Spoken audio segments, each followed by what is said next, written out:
Hello there. This is Team 12 with the Augmented Knee application, and this is our Sprint 2 artifact review. So we'll go ahead and just jump right into things. I just want to first go over our sprint goals for the sprint real quick. Number one, we wanted to finish up our augmented reality research, which turned out to be a very large task, which rolled over from last sprint, which is why we wanted to finish it up this sprint. Number two, we wanted to start on the user interface, more specifically some of the user menus. And number three, we wanted to at least start on maturing our quality pipeline. So for all three of those, we're going to show some of the deliverables and artifacts that we have. I'll first start out with the user menu that we have. So what I'm about to show you is our main menu for our application. So I'll go ahead and show it in the Unity demo environment here. So we just have some basic selections here. I'll show you what some of them do. I'll do start last. Levels, you click on levels and it has our levels selection, which is type 1 or 2. And then you click back. And as you can see, the panel on the menu is changing according to what I'm clicking. Similarly with settings, this is basically just a placeholder for the settings that we decide upon in the future. Right now it just says settings 1 and 2. And then you can also click back. Quit does an application.exit, which is not working right now because it actually doesn't work in the Unity demo environment. However, in the real runtime application, this quit would exit the application right away. And the last thing we have is start.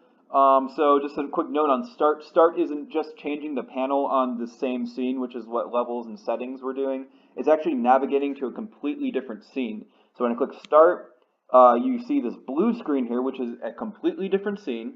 And the reason it's important to call that out is because this basically was a proof of concept on how we could navigate between scenes in our application, which is basically the start of our navigation and architecture of how the flow of our game is going to work. So although this is just a placeholder blue screen, we'll be able to eventually replace it with the actual new game gameplay scene.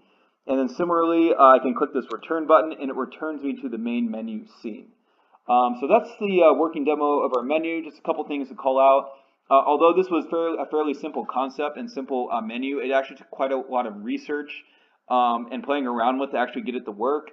So a couple of things that we learned is how to make the menu scene actually look nice with some cool graphics and some nice custom images and text and everything, and some cool user interaction and things like that. We learned how to lay out the scene, as you can see over here. If I were to click on even one of the scenes, you can see we actually were able to learn more how to use Unity to get things to look the way we want them to. And then lastly, it also took some scripting on our part to figure out.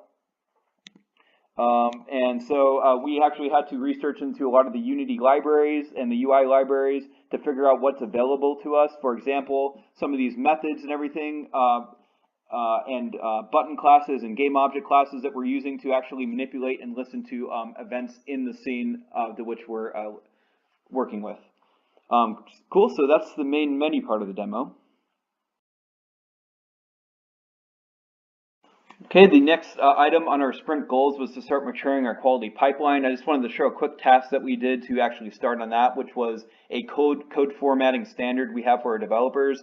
Basically, that involved mandating that everyone gets Style Cop in their Microsoft Visual Studio, which is just a basic code formatting plugin. The way it works, very simple. You install it, you run it. Down here, it'll show you errors and warnings. I can do the current document, open document, whatever. And basically, our code quality mandates that everyone fix any red errors before committing their code. So this was the start of the maturing of our code quality pipeline for our project. Hi, this is Artifact Review 2 for Team 12 AR Knee app. So for this portion of the review video, we have a fairly similar setup to the last one, the same 3 markers. Just using these placeholder images because they work really well for tracking while we iterate and improve on our own tracking design. I've expanded on the prototype from the last video, where the positional data is actually taken and the relative angles between all 3 markers are calculated and then appropriately changed to degrees and normalized for kind of the data that we're looking for to actually be able to position our modeled 3D leg in the app. So this marker up here is representing the hip, this marker here is the knee, and this marker down here is representing the ankle. So right now, if you imagined a leg going over here, the leg's kind of extended out straight at a 45-degree angle relative to the ground. Should be noted that I'm using a webcam currently and not an actual AR-capable device. This is just for the ease of the presentation. And however, using the webcam limits some of the data that Vuforia can get, since it doesn't actually have cool things like a gyroscope or the ability to figure out like the ground plane and orient itself that way. So it's kind of making up a coordinate system as it goes, trying to figure out what's left, right, up, down, and so on, where when you take this and actually push this build out onto a Android device, it orients itself much better and gives more accurate angular data, and allows us to explicitly say, I want the vertical angle between these two markers, and then the depth angle, which is from the camera going back of these, without having to guess what parts of the coordinates are actually representing those values. So like on an Android device, right is always going to be right no matter how the camera is oriented. And so you can see that we have two angles for the hip to knee vector, I guess you would call it, and then two angles for the knee to ankle.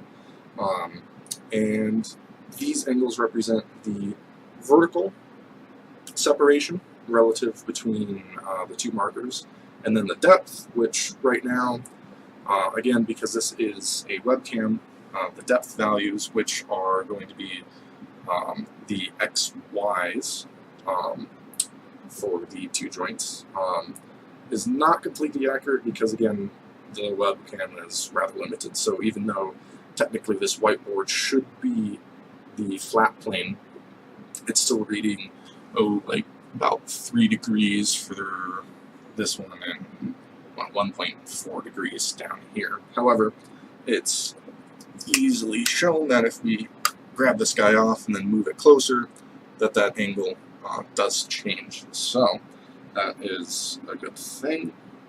It's definitely a lot more accurate on an Android device. Likewise for the XZ angles, as we move these up and down, we can see those angles shifting. And apologies again, the actual AR device is much better at tracking these at a distance, where the webcam kind of loses focus and has trouble recognizing those markers.